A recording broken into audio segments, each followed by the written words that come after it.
السلام علیکم ورحمۃ اللہ وبرکاتہ۔ امید کرتا ہوں کہ سارے دوست آپ بخیریت ہوں گے۔ میں ہوں آپ کا اپنا بلو اور آپ دیکھ رہے ہیں میرا YouTube channel blue wet team اور TikTok I D blue wet team official, اور جو ہے نا فیس بک پیج دیکھ رہے ہیں بلو ویٹ ٹیم۔ تو اچھا دوستوں، میں نے آپ کے ساتھ پچھلی جو ویڈیو تھی اس میں کچھ انفارمیشن شیئر کی تھی اسلامک، تو اس میں نے آپ کے ساتھ یہ شیئر کیا تھا کہ مسلمان جو ہے نا کشتی کا دن بدن شکار ہوتے جا رہے ہیں۔ اس کی مین وجہ کیا ہے؟ مسلمان جو ہے تباہی کی طرف جا رہے ہیں، اس کی مین وجہ کیا ہے؟ مسلمانوں پر جو ہے نا طرح طرح کے عذاب آ رہے ہیں، بہت تکلیفیں اٹھا رہے ہیں، اس کی مین وجہ کیا ہے؟ آپ کے ساتھ یہ شیئر کیا تھا کہ مسلمان جو ہے نا یہ فلڈ وغیرہ، یہ بارشیں وغیرہ، یہ قدرتی آفات، زلزلے، یہ چیزیں آ رہی ہیں، اس کی مین وجہ کیا ہے؟ یہ میں نے آپ کے ساتھ پچھلی ویڈیو میں کچھ ڈسکس کیا تھا۔ تو آج اسی ٹاپک کو جو ہے نا آگے ایک طرح سے ڈرائیو کرتے ہیں، چلاتے ہیں۔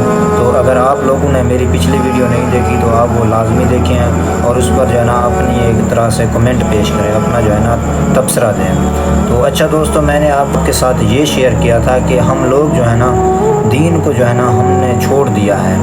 ہم نے کلمہ تو پڑھا ہے، ہم جو ہے نا ظاہری جو ہے نا مسلمان ہیں، ٹھیک ہے، لیکن ہمارے دل جو ہے نا یہ باطنی دل چھپا ہوا ہے نا، باطنی ہے دل جو ہے نا ہمارے یہ صاف نہیں ہے۔ ایک دوسرے کے لیے جو ہے نا کوشش کرتے ہیں کہ کسی نہ کسی طرح سے جو ہے نا اس کو تکلیف دے کے چھوڑیں۔ تو ہم نے جو ہے نا دین کو جو ہے نا چھوڑ دیا ہے۔ کلمہ تو پڑھ لیا، نبی صلی اللہ علیہ وسلم نے جو حکم دیا کہ کلمہ پڑھیں، لا الہ الا اللہ محمد رسول اللہ، جس کا مطلب ہے کہ اللہ کے سوا کوئی معبود نہیں، حضرت محمد صلی اللہ علیہ وسلم اللہ کے آخری رسول اور نبی ہے۔ یہ تو ہم نے پڑھ لیا، لیکن اب ہم عمل نہیں کر رہے۔ کلمہ جسٹ جو ہے نا یہ زبان سے کہنے کا نام نہیں ہے۔ کلمہ کے بغیر جو ہے نا مسلمان بندہ نہیں ہوتا۔ جو کلمہ پڑھ لیتا ہے اس پر بھی کچھ چیزیں جو ہے نا واجب ہو جاتی ہیں۔ یہ نہیں ہے بس اب اس نے کلمہ پڑھ لیا، نہ نماز پڑھے، نہ اس کے اخلاق اچھے، نہ وہ قرآن پاک کی تلاوت کرے، بس وہ مسلمان ہے۔ ٹھیک ہے، وہ کلمہ اس نے پڑھ لیا ہے، لیکن یہ جو ہے نا یہ بھی ساتھ ضروری ہے۔ لیکن دین جو ہے نا یہ دین بھی چلانا ہے اور دین پہ بھی چلنا ہے، خود بھی عمل کرنا ہے، دوسروں پہ بھی اپلائی کرنا ہے اس کو۔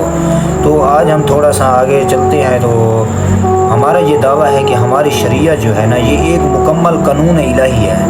یہ میرا اور آپ کا ایمان ہے، جو ہماری دینی اور دنیاوی فلاح و بہبود جو ہے، ہماری جو ہے نا فلاح و بہبود کا تا قیام قیامت ضامن ہے۔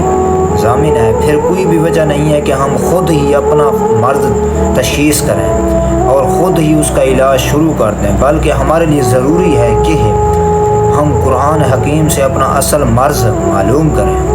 اصل مرض تو ہم قرآن اور حدیث سے جو ہے نا وہ اپنا تلاش کریں، تشخیص کریں، اس کی انالیسس کریں۔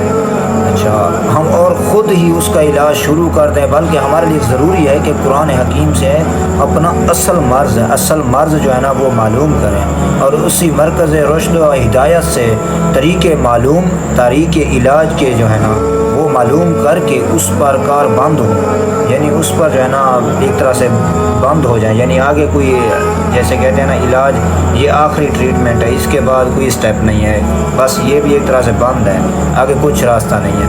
جب قرآن حکیم قیامت تک کے لیے مکمل دستور العمل ہے تو کوئی وجہ نہیں کہ وہ اس نازک حالت میں ہماری رہبری سے قاصر ہے۔ قرآن پاک تو مکمل رہبری کرتا ہے، مکمل زندگی کے ہر اونچ نیچ، یہ جو ہمارے اوپر مسائل آ رہے ہیں، ہمارے اوپر طرح طرح کے عذاب ہو رہے ہیں، ہر چیز کا قرآن پاک میں علاج موجود ہے۔ لیکن کیا ہے، ہم جو ہے نا قرآن پاک کی ایسے تلاوت کر دیتے ہیں، لیکن ہم اس کے جو ہے نا ترجمے پر غور نہیں کرتے، اس کے میننگ پر توجہ نہیں دیتے کہ قرآن پاک کی یہ جو آیت ہے یہ کیا کہہ رہی ہے، اس کا مفہوم کیا ہے، اس کا مطلب کیا ہے، یہ چیز تک ہم نہیں پہنچ پاتے۔ ہم تو بس اوپر سے پڑھتے جاتے ہیں بس۔ مالک ارض و سما جل جلالہ کا سچا وعدہ ہے کہ اللہ تعالیٰ کا سچا وعدہ ہے کہ روئے زمین کی بادشاہت و خلافت مومنوں کے لیے ہے۔ ہاں، ایسے ہی ہے، اللہ تعالیٰ کا سچا وعدہ ہے کہ روئے زمین کی بادشاہت جو ہے نا، بادشاہت و خلافت مومنوں کے لیے، یہ تو مومنوں کے لیے نا، جیسا کہ اللہ تعالیٰ نے وعدہ کیا ہے کہ ان لوگوں میں سے جو ایمان لائے اور انہوں نے عمل صالح کیے، یعنی نیک اعمال کیے، ان کو ضرور روئے زمین کا خلیفہ بنایا جائے گا۔ جو نیک اعمال کرتا ہے نا، اللہ تعالیٰ اس کو جو ہے نا زمین کا خلیفہ بنائیں گے۔ اور یہ بھی اطمینان دلایا کہ مومن ہمیشہ کفار پر غالب رہیں گے۔ جو مومن ہوتے ہیں، جو اللہ والے ہوتے ہیں، وہ ہمیشہ جو ہے نا اللہ کے دشمن، کفار تو اسلام کے دشمن، نبی کے دشمن، ہمارے اللہ کے دشمن، وہ تو ہر چیز کو جو ہے نا منکر ہے نا، ہر چیز کے وہ تو انکار کرتے ہیں نا، ان پر جو ہے نا مومن غالب رہیں گے۔ وہ بھی ون کنڈیشن پہ، اگر وہ پکے سچے مومن ہیں، وہ ایسے مومن ہیں باتوں والے نہیں ہیں، یعنی وہ کردار سے بھی مومن ہیں۔ ہم نے تو کلمہ پڑھ لیا لیکن ہمارے کردار جو ہے نا وہ تو منافقوں سے بھی بدتر ہے نا، یہ بھی مد نظر رکھنا چاہیے۔ اور کافروں کا کوئی یار و مددگار نہ ہوگا۔ جب اللہ پاک ہمارے ساتھ ہوں گے تو ہمیں کسی چیز کی کیا ضرورت ہوگی؟ تو بتائیں کفار کا کون ہوگا؟ کفار کا کوئی یار و مددگار نہیں ہوگا، کیونکہ مدد کرنے والی ذات صرف اللہ ہی کی ہے۔ اور اگر تم سے یہ کافر لڑتے تو ضرور پیٹھ پھیر کر بھاگتے ہیں۔ اگر ان کی ہمارے ساتھ لڑائی ہو جائے، یعنی مومنوں کے بارے میں کہہ رہے ہیں، اگر ارشاد ہو رہا ہے، فرمایا جا رہا ہے کہ اگر مومنوں کے ساتھ کفار کی لڑائی ہوتی ہے تو یہ پیٹھ اپنی جو ہے نا پھیر جاتے ہیں، یہ بھاگ جاتے ہیں، پیچھے ہی بھاگ جاتے ہیں، یعنی یہ ڈٹ کر مقابلہ نہیں کر سکتے۔ کیوں نہیں کر سکتے؟ کیونکہ ہمارے دل میں جو ہے نا ایمان کی قوت ہے، اور ہمارا جو یار و مددگار ہے وہ واحد وہ ہستی ہے جو پوری دنیا کو جو ہے نا کنٹرول کر رہے ہیں، مینیج کر رہے ہیں، جو پوری دنیا کو چلا رہے ہیں۔ ان کو جو ہے نا کسی چیز کی ضرورت نہیں ہے، نہ وہ کسی کا باپ ہے، نہ وہ کسی سے پیدا ہوئے ہے، اور نہ اس کی اولاد ہے۔ وہ تو غفور الرحیم ہے، وہ تو ہر چیز پر قادر ہے۔ وہ تو کسی چیز کا ٹھان لے، جیسے گمان ہے، ہمارے دل میں گمان آتا ہے، اگر اللہ پاک جو ہے نا چاہیں کہ یہ چیز فلاں ہو جائے تو اللہ پاک نے کن، ایک لفظ کہنے سے کن ہو جا، وہ ہو جاتی ہے فوراً۔ نہ ہی کوئی ایگریمنٹ چاہیے، نہ کسی کا جو ہے نا سگنیچر چاہیے، نہ ہی، وہ تو خالق ہے نا، وہ تو مالک ہے میرے دوستو۔ وہ بھاگ جاتے ہیں، پھر نہ پاتے کوئی یار و مددگار، یعنی وہ مددگار تو ان کا ویسے بھی کیوں نہیں ہے، کوئی نہیں ہوگا، کیوں؟ وہ بھاگ جو جاتے ہیں نا۔ اللہ اکبر۔ اور مومنوں کی نصرت اور مدد اللہ تعالیٰ کی ذمہ ہے۔ مومنوں کی جو ہے نا مدد، غیبی مدد کہتے نہیں، غیبی مدد، مومنوں کی جو ہے نا مدد، یہ تو اللہ تعالیٰ کی ذمہ داری ہے ایک طرح سے۔ جب ہمارا ایمان پختہ ہو، ٹھیک ہے، ہمارا یقین، ہمارا جو ہے نا یقین، ہمارا ایمان، ہمارا ٹرسٹ جو ہے نا جسٹ اللہ پر ہوگا، تو اللہ کی ذمہ داری ہے کہ وہ ہماری مدد کریں، ہماری نصرت کریں، اور وہی ہمیشہ سر بلند اور سرفراز رہیں گے۔ اور وہی مومن جو اللہ کی جو ہے نا اللہ کی مدد پاتے ہیں، وہی ہمیشہ سر بلند اور سرفراز رہیں گے۔ اور حق ہے کہ ہم پر مدد ایمان والوں کی، اور حق ہے کہ ہم پر، اللہ تعالیٰ کہہ رہے ہیں مجھ پر حق ہے کہ میں مدد کروں ایمان والوں کی، اور تم ہمت مت ہارو۔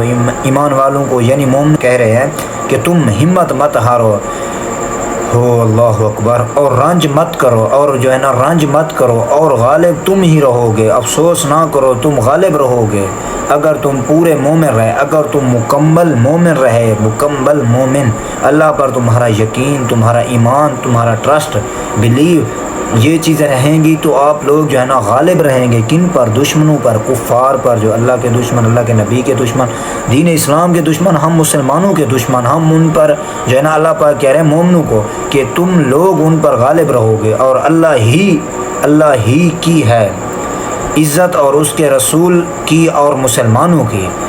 ماشاءاللہ کیا ہی بات ہے۔ مسلمانوں کی عزت، شان و شوکت، سر بلندی اور سرفرازی، اور ہر برتری و خوبی ان کی صفت ایمان کے ساتھ وابستہ ہے۔ اگر ان کا تعلق خدا اور رسول کے ساتھ ہے، جو ایمان کا مقصود ہے، تو سب کچھ ان کا ہے۔